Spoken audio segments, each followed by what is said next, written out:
everybody, I'm Tani Wachinski, co-founder of Curvy Girl Weight Loss, and I am so excited to talk to you today about our 5 simple steps to maximize your time in the kitchen.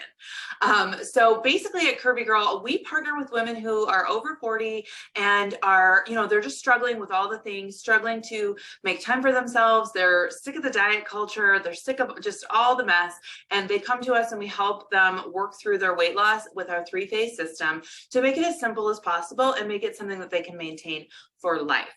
So today I'm talking to you about the idea of meal prepping. Now, when I talk meal prep, I am not talking about making 30 meals in 2 hours and eating leftovers all week long. That's not the way that I do it. That's not how I operate. What I want to talk to you about is really maximizing your time in the kitchen, okay? So that you have a plan, that you have a map to follow, so that, at 4:30 in the afternoon, you're driving home, you're tired, you're over it. You might even have kids in the car screaming, asking to drive through somewhere or calling in for panic pizza because you don't have a plan and you just can't do it. If you've got a little bit of plan and a little bit of prep, it's just so much easier mentally to be able to follow it, so that you're just executing. And you still might call for panic pizza, but at least it's more of a choice and it's not just something that you have to do out of desperation. Okay.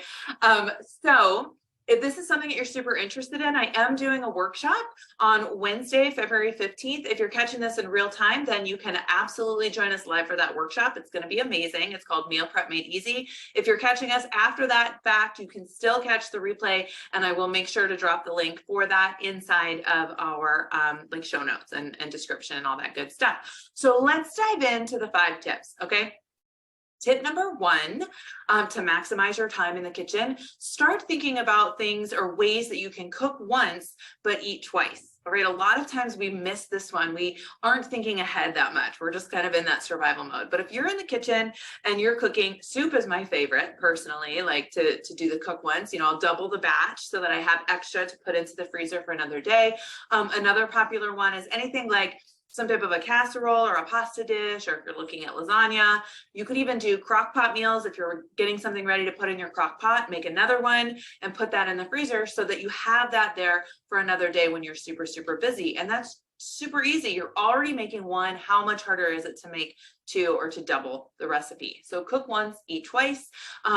Step number 2, or tip number 2, make a plan. Everybody resists this, okay? Nobody wants to do menu planning or things like that, but it makes your life so much easier, and it doesn't need to be anything crazy. But if you just have a simple basic idea for most of what you're gonna do that week, then you just execute the plan. You'll be able to get to the grocery store and buy the food. You'll have a list that you're working off of. You're going to save time and money. That's the biggest one for most of the women who are in our program. They wanna be saving money as they're also going through and getting healthier for their family and for their own goals. So making that plan, just again, you can veer from the plan if you need to, but hopefully that's going to make it a lot easier for you to maximize that time in the kitchen. When you have a plan, all the other steps that I'm going to talk about fall into place so much easier. Same thing with the cook once, eat twice. You have to have that plan so that you have enough ingredients to double the recipe so that you can eat that later. So definitely making that plan.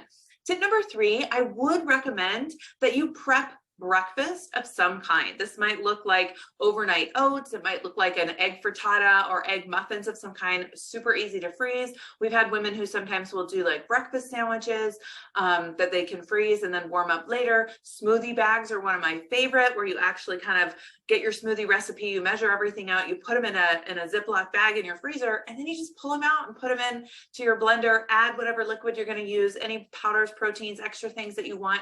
But it's so much faster and easier than trying to pull everything out every single morning to get this done. All right. So really think about some simple things that you can do to have your breakfast ready. If you're not getting that good, healthy breakfast in, like that literally lays the foundation for the rest of your day. And it's super easy to get off track right away.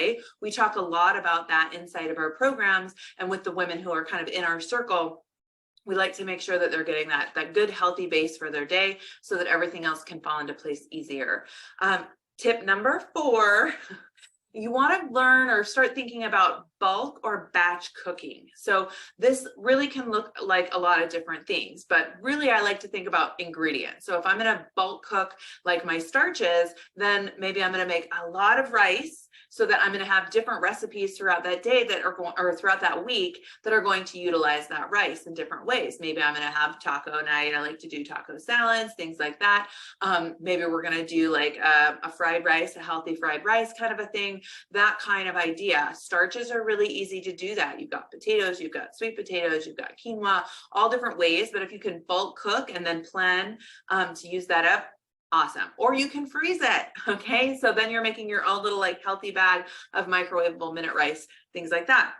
Another great way to do your bulk or batch cooking is to look at your proteins or your meat. So if you're at the grocery store and they're having a sale on ground beef, is one that I see really often.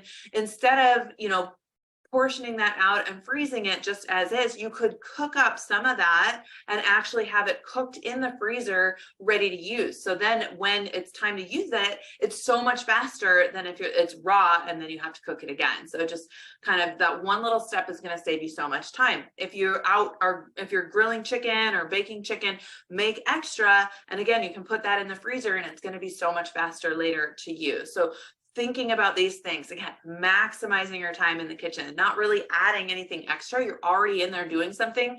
Just do a couple more things and it's going to make your life so much easier. Sauteing vegetables, chopping vegetables, right? If you're in there chopping an onion, you can chop extra if you know that you're going to be using that recipe later on in the week. So then it's so much faster come Wednesday because you've already done part of the work on Monday. Or sauteing. I love to have sauteed vegetables already in my fridge so that I can just grab them and whip together some healthy like breakfast scrambles, things like that. So just thinking outside of the box. And tip number 5, exploit your oven, ladies. If you've got that oven on and you're in there doing something, throw something else in. So if I'm in there and I'm cooking, like say a lasagna one night, maybe I'm going to throw in some extra sweet potatoes so that I've got those to use for lunches or to use for a different recipe later in the week. That's going to be faster. If I have time to make a lasagna, say on a Sunday, if I have a couple of things prepped, it's so much easier. Maybe I can throw some chicken in to do some mason jar salads, all different kinds of things. If your stove is on, maybe you're making spaghetti, you're going to make some hard-boiled eggs to have for later on in the week as a healthy snack, or to add into a salad, or just to kind of beef something up, right? Thinking about these things to make your life easier. So if you love these tips and these tricks, I also have a meal prep guide. So it's the beginner's guide to meal prep. You're welcome to download that. We'll put that in the description as well. So you have, some people like to read and they like to kind of have it. So you can print that out. You can have it. You can kind of sit with the ideas that feel good to you. There's some healthy recipes to get you started.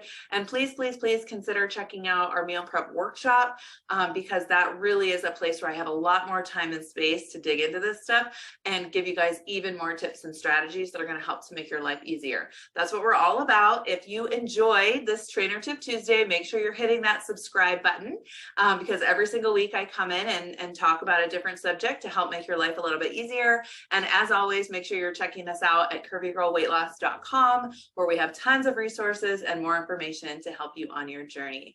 So again, my name is Tani Wachinski, and I hope you have a great day.